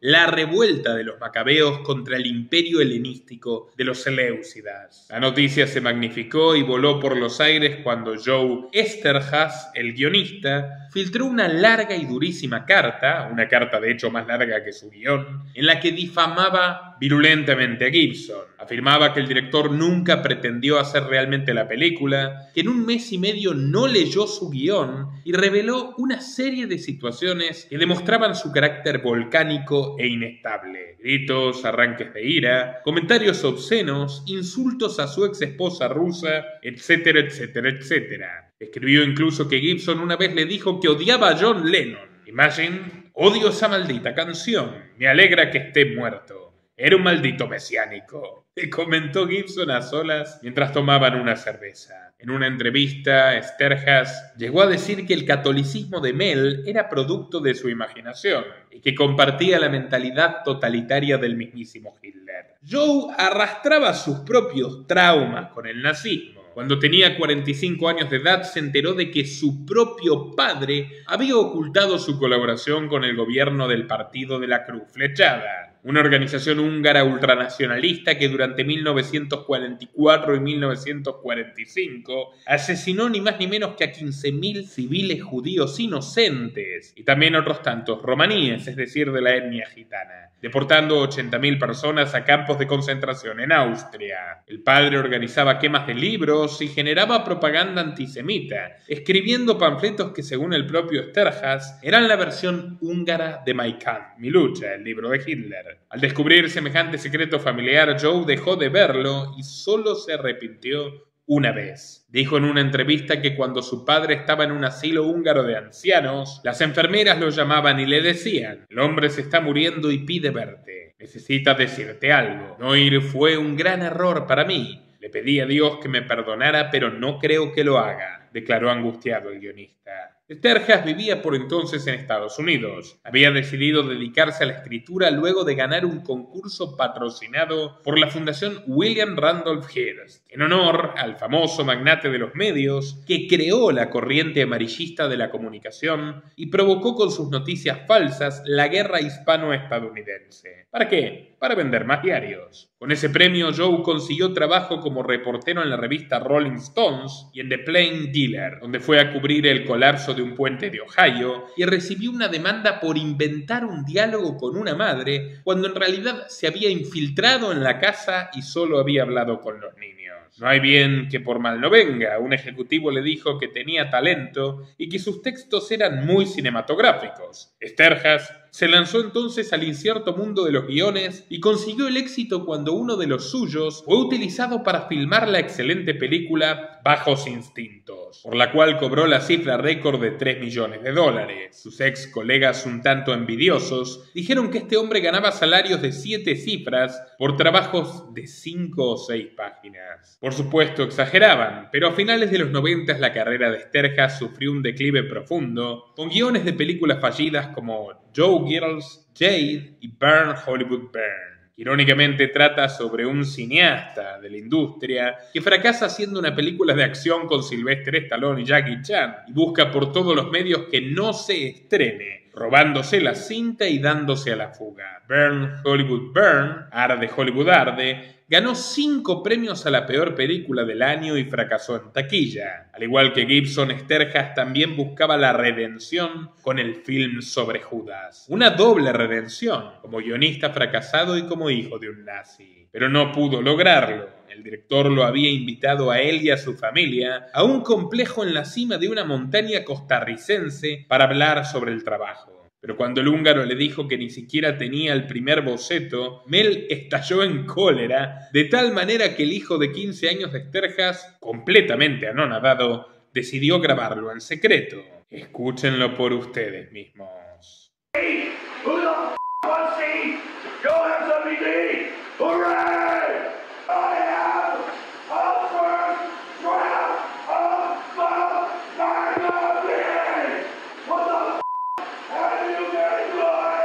No justificamos semejante furia, pero vaya que tenía sus razones para estar enojado. Gibson declaró luego que después de 15 meses de investigación, encuentros, debates y sugerencias sobre la historia, Joe no había escrito ni una sola línea, ni un pequeño esbozo. Y cuando unos meses más tarde le entregó un guión desmotivado, de mala gana, Mel confesó que en un cuarto de siglo como director de cine no había visto nunca un primer borrador tan mediocre y deficiente. Podemos entender ahora por qué el guionista realizó semejante misiva contra Gibson. Más que una denuncia o una revelación de hechos, fue una venganza burda. Fría y paciente, certera y punzante, pero no por eso menos resentida. Igual de vengativa fue la agencia de talentos William Morris Endeavor, un holding monstruoso que estaba representando a Gibson y que decidió abandonarle abruptamente. Como decimos en el Río de la Plata, lo dejó en Pampa y la Vía. Pero no se conformó con eso, sino que además su director, Ari Emanuel, pidió públicamente que la industria lo evite. Con esos aliados, ¿para qué tener enemigos? Su publicación en la web oficial decía así: en un momento de crecientes tensiones en el mundo, la industria del entretenimiento no puede quedarse de brazos cruzados y permitir que Gibson se salga con la suya con declaraciones y actitudes tan trágicamente incendiarias. Ahora veremos quién era más incendiario, ya que Ariel Emanuel provenía de una familia judía de los suburbios de Wilmette, Illinois, cuyo padre, el doctor Benjamin Emanuel, nacido en Jerusalén, era un pediatra israelí que había sido parte del Irgun,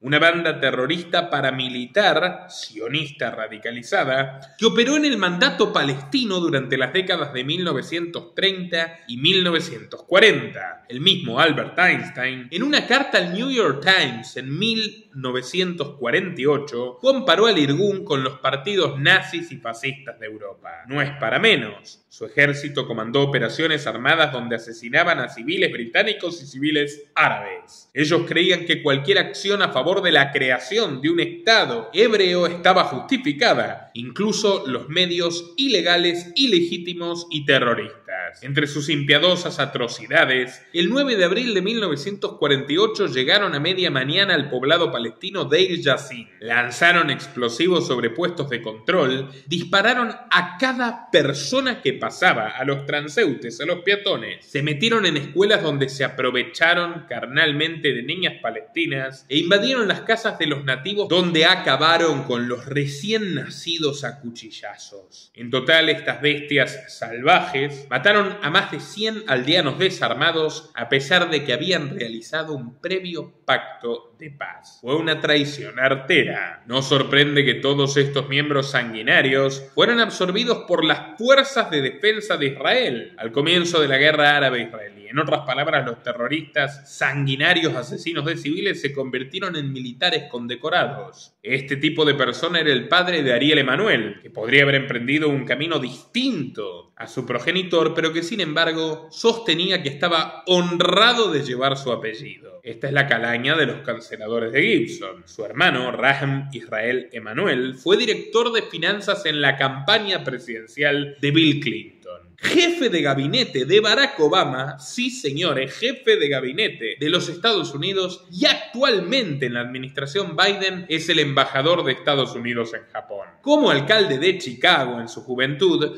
prometió crear el gobierno más abierto, responsable y transparente que la ciudad haya visto nunca. Pero antes de que el astuto diario Chicago Tribune le pidiera a su oficina que brindasen sus correos electrónicos al público, Ram y sus asistentes eliminaron casi el 90%, reteniendo algunos correos en sus teléfonos personales, lo cual estaba prohibido por ley. Como ven, Ariel proviene de una familia poderosa, pero él es el más poderoso de todos. Ha sido descrito como uno de los magnates más importantes, un Big Fish de Hollywood. La revista Fortune lo llamó una de las armas más importantes en el negocio del entretenimiento. Y en lo que refiere a la política, le gusta jugar a dos bandas. Le donó $2.700 a Hillary Clinton en las elecciones presidenciales de 2016 y al mismo tiempo le ofreció a su viejo cliente Donald Trump, sí, Donald Trump, producir una película para la Convención Nacional Republicana. Su empresa está valorada en la bolsa de Wall Street en $400 millones,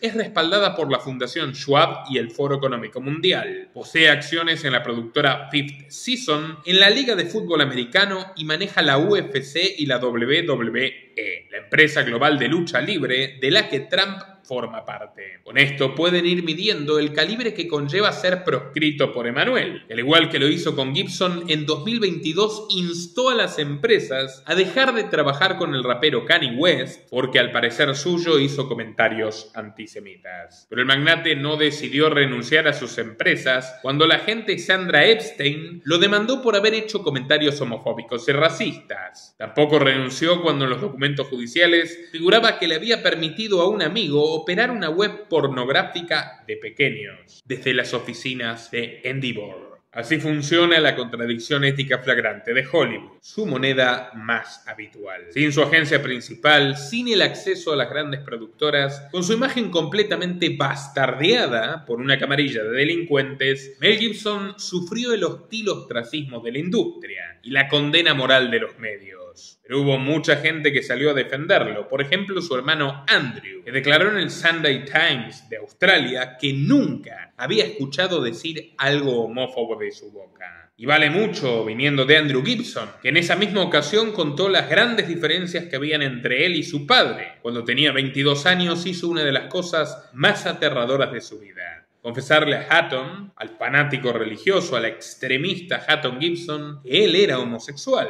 lo cual por supuesto no tiene absolutamente nada de malo, pero para mí, o para usted, en cambio para un extremista como Hatton Gibson sí lo tenía. Cuando oyó decirle que era gay, su padre se puso a llorar y preguntó en voz alta qué había hecho mal para recibir semejante castigo. En cambio, cuando se lo contó a Mel, cenando en el restaurante Aria, él simplemente le contestó: es tu elección, no la mía. Yo te amo y eres mi hermano, pase lo que pase. Los colegas también salieron a apoyar al actor. El mítico Gary Oldman se refirió al incidente que tuvo Gibson con aquel oficial de policía, exigiéndole a los chismosos que lo superen. Dijo: todos alguna vez en un arrebato hemos dicho cosas de las que nos arrepentimos. Todos aparentamos y tratamos de ser políticamente correctos, pero tenemos momentos de furia. Y agregó: yo no sé nada de Mel, solo que se emborrachó y que soltó un par de cosas. Pero insisto, todos hemos dicho cosas, todos somos hipócritas. Eso es lo que pienso. ¿Acaso el policía que lo arrestó nunca ha usado, por ejemplo, la palabra N estando enojado? Estoy siendo brutalmente honesto. La hipocresía es lo que me vuelve loco. En un homenaje en Los Ángeles, Robert Downey Jr. recordó que cuando a inicios de los 90 no podía mantenerse sobrio y nadie quería contratarlo, Mel Gibson le salvó la carrera y la vida, abrazándolo como se abraza a un cactus. Le dio hospedaje, dinero, comida y le consiguió un papel importante en la película Air America. Por eso Robert le pidió al resto que perdonen a Gibson, ya que nadie está completamente libre de pecado. Y si están libres de pecados, sentenció provocativo, eligieron la industria equivocada. Jodie Foster se enfrentó a la opinión general y contra viento y marea decidió contratar a Gibson como protagonista de su película El Castor, que de alguna manera reflejaba la vida que estaba teniendo esta estrella caída. La película trata sobre Walter Black, un hombre depresivo y alcohólico, CEO de una empresa de juguetes al borde de la quiebra, que es despreciado por su hijo mayor y echado por su esposa del hogar. Se muda a una habitación de hotel y luego de intentar quitarse la vida varias veces, un día encuentra el títere de un castor en la basura y comienza a desarrollar una personalidad alternativa. Lo lleva encima constantemente y se comunica a través de él.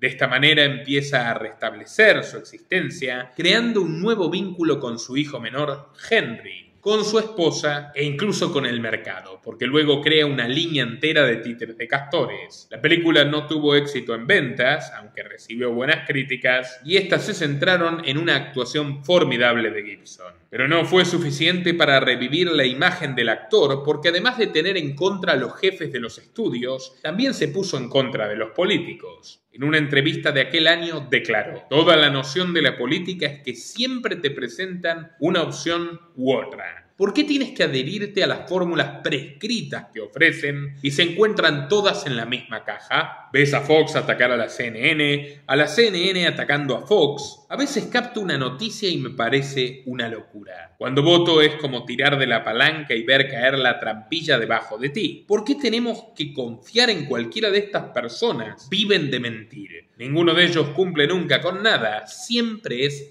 decepcionante. Este Gibson pesimista se mostraba mucho más lúcido que en sus versiones anteriores. Durante los siguientes años, Mel se refugió lejos del murmullo del mundo. Fue vendiendo poco a poco sus granjas en Australia, su rancho de Montana, su finca en Connecticut, su casa en Malibú, y al final del recorrido se compró Mago Island, una isla volcánica en Fiji a miles de kilómetros de la civilización. Sin embargo, el azar lo volvería a relacionar con el lado más oscuro de Hollywood. En uno de sus viajes a Los Ángeles, decidió visitar uno de los centros de spa más elegidos por las estrellas. Luego de pasar por el sauna, fue a darse unos masajes reparadores. Mientras estaba acostado en la camilla y sonaba una melodía armónica, la masajista lo reconoció y le preguntó cuál era su próximo proyecto. Mel le contestó que aún no lo sabía, pero en broma contestó que no creía que fueran a llamarlo ni Bob Iger ni Harvey Weinstein, los megaproductores de Disney y Miramax. De inmediato, la mujer quitó las manos de la espalda de Gibson, casi histérica, comenzó a preguntarle cómo alguien podría querer trabajar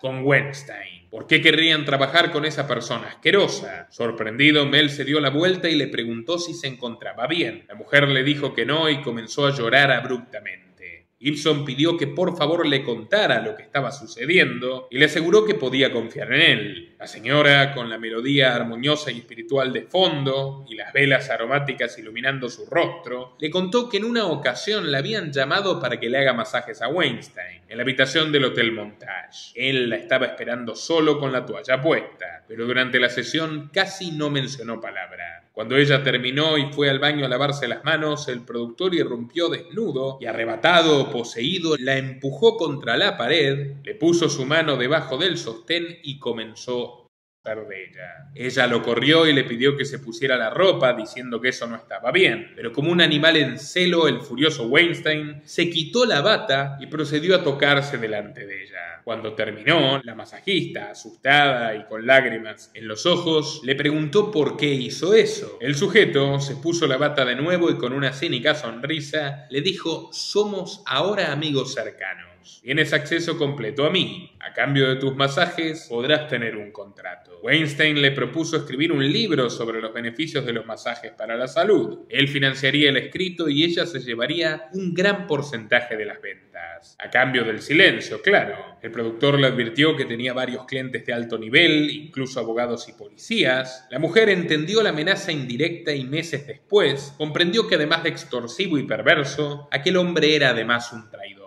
Abandonó a mitad de camino el proyecto del libro y ella se quedó solamente con el espantoso recuerdo de un animal en celo asediándola en la peor de las situaciones. Le confesó a Mel Gibson que se sentía abrumada porque era la primera vez que le contaba a alguien algo de esta naturaleza, y el actor, lejos de amilanarse, se solidarizó con ella e incluso le ofreció pagarle a su abogado para que realice la denuncia. Si quería, además, podía acompañarla en el proceso. Sentía que era una señal del destino. Él había sido expulsado de Hollywood por un bien mayor, que estaba destinado a chocar contra gente como Weinstein en lugar de trabajar con ella. Cuando los abogados tiburones de Weinstein se enteraron del plan de Gibson, llamaron a su equipo y le recordaron mafiosamente todas las controversias que rodeaban al actor para extorsionarlo y mantener su boca cerrada. Cito: «Alguien vinculado a la supremacía blanca podría tener graves problemas si comete perjurio contra un acusado judío», fue lo que dijo con malicia el abogado principal de Weinstein, Mark Werksman. Weinstein estaba blindado en aquel momento, escudándose en su condición de judío, y ya arrastraba cierto rencor hacia Gibson. En 2004, Miramax Books, la editorial que dirigía, publicó un libro llamado Perspectivas sobre la Pasión de Cristo, una serie de ensayos de distintos autores que cuestionaban la película. Por si fuera poco, cuando Gibson quiso llamar a su película La Pasión, Miramax se lo impidió argumentando que ya había utilizado ese nombre para la novela de 1987 de Janet Winterson. Finalmente, la masajista, a quien le asignaron el nombre ficticio de Jane Doe 3, acabó testificando ante el Tribunal Superior de Los Ángeles, en lo que años después se constituiría como el megajuicio Weinstein. Allí también declararon Angelina Jolie, Salma Hayek, Gwyneth Paltrow y Uma Thurman. Todas ellas habían callado, mientras Gibson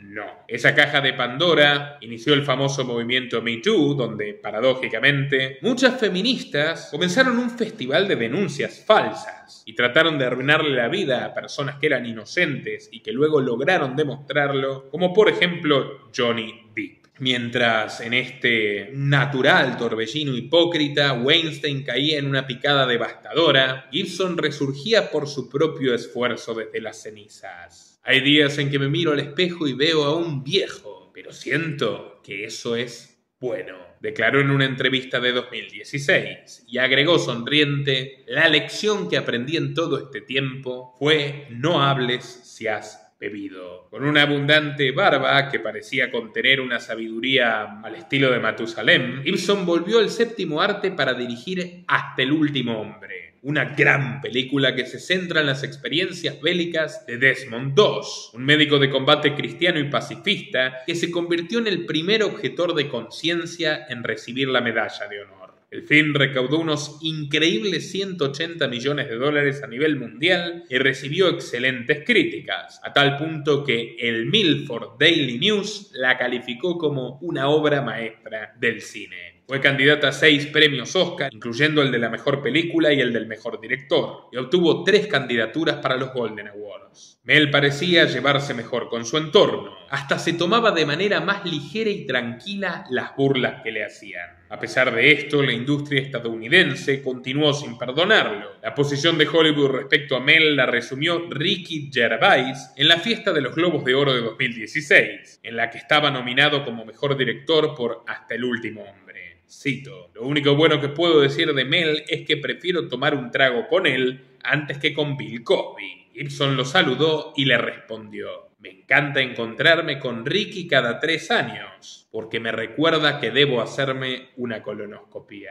Se mostraba más medido y más entero frente al público, pero no dejaba de dar declaraciones intrépidas. En una entrevista con Jorge Ramos, Gibson reveló que no votó ni por Trump ni por Hillary Clinton en los comicios del 16. De hecho, en esa misma entrevista criticó al republicano por sus promesas de erigir un muro antimigratorio en la frontera con México. You know, I think it's talk of walls and so forth is nonsensical. But, hey, it's not the happiest political climate I've ever seen. There doesn't seem to be a very good option for me. También se animó a cuestionar la ideología inquisidora que domina nuestro tiempo. En 2020 expresó: "La corrección política para mí es solo terrorismo intelectual. La encuentro realmente aterradora y no me intimidará para cambiar de opinión". Un año después se viralizó un video donde lo grabaron cometiendo un gesto ambiguo. Estaba en Las Vegas, a punto de ver una pelea de UFC, cuando entró al estadio el mismísimo Donald Trump. Mientras algunos lo aplaudían y otros lo abucheaban, se vio como Mel Gibson le hacía un breve saludo militar. Algunos lo tomaron como un gesto devoto de un fanático críptico de Trump, otros como una simple expresión de ironía. Me incluyo en el segundo grupo. Pero cuando le tocó pronunciarse sobre el Papa Francisco, no dejó margen para la interpretación. The voice crying out from the wilderness of Malibu to lend that voice for your support and encouragement at your rally today. The Coalition for Canceled Priests. I mean, it's not hard to believe that there is now such a thing, as personally I know many priests who have been canceled, but not for the reasons you'd think. And who's persecuting them? Well, their own bishops. How's that? Yep. Who are they? Well, they're a pack of men who generally passively sit by and tolerate any kind of nonsense, but if one of their priests utters something that resembles orthodoxy, well, then they spring into action, they reprimand him, and they bully him and do their best to cancel him. And they succeed. They drum him out of the service, you know. Off he goes. I'm really sorry about that. It's a symptom of a very deep sickness that afflicts the church. It did not happen overnight. And look, I'm a pretty sinful guy. I mean, I'm as venal as the next guy. But I know the difference between a shepherd and a hireling. And I think that the vast majority of these bishops are just a bunch of hirelings, you know. And my question is, you know, like, who's hiring them?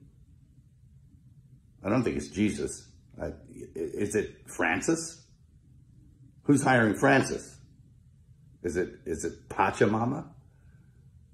Finalmente defendió las ideas del arzobispo Carlo María Viganò, el ex nuncio de Estados Unidos, que reveló las filtraciones sobre la corrupción del Vaticano en 2012 y que en 2018 publicó una larga carta acusando con pruebas al Papa Francisco de encubrir los numerosos crímenes del depredador serial Theodore McCarrick, ex arzobispo de Washington y miembro del Foro de Davos. Bergoglio, que conocía desde hacía años la libido desaforada de McCarrick, levantó las restricciones en su contra, lo financió para que pueda dar conferencias por el mundo y lo convirtió en su consejero de confianza y en el asesor más escuchado en materia religiosa por el gobierno de Barack Obama. Todo esto conociendo su oscuro pasado. Hablando de depredadores, Gibson también repercutió en los últimos meses por ser el principal apoyo para la película Sound of Freedom. Publicó un video en Instagram donde se lo muestra dedicando palabras de elogio a este filme y llamando a todos sus seguidores a verla. Fue publicado a su vez en la cuenta oficial del productor Eduardo Verástegui. Cito a Gibson: Uno de los problemas más inquietantes en el mundo hoy en día es el tráfico humano, y particularmente el tráfico de niños. Nuestro futuro son nuestros niños. El primer paso para erradicar este crimen es la concientización. Se andaba rumoreando por las redes que Mel hará un documental sobre este tema escabroso del tráfico, pero no es cierto, es una fake news. Lo que sí es cierto es que ya ha anunciado una secuela de La Pasión de Cristo, donde se centrará en la resurrección de Jesús y tendrá de protagonista nuevamente a Jim Caviezel. Al igual que su dios, Mel Gibson, el hombre rebelde de Hollywood, ha resucitado para seguir haciendo cine. Te invito a compartir este video en todas tus redes y grupos. Difúndelo en WhatsApp, Twitter, Telegram y Facebook. A darle like a este video para que YouTube lo recomiende a más gente mientras tú lo estás viendo y a apoyar económicamente nuestro trabajo periodístico, que te ofrece investigaciones que no encontrarás en ningún otro sitio a través de patreon.com/Nicolás Moraz. Puedes apoyarnos desde tan solo $3, pero si eliges hacerlo con 5 o más, tendrás acceso a todo tipo de contenido exclusivo para nuestros mecenas, entrevistas, documentales y conferencias que no están disponibles para todo el público, pero sí para quien nos apoye en patreon.com/Nicolás Moraz. También puedes ayudar a la causa contribuyendo a través de la opción unirse de YouTube o por Bitcoin o Mercado Pago si estás en la Argentina. Links en la descripción del video y en el comentario fijado. Sin más que decir, estimados amigos, me despido hasta una próxima ocasión. Nuestro trabajo depende de tu apoyo.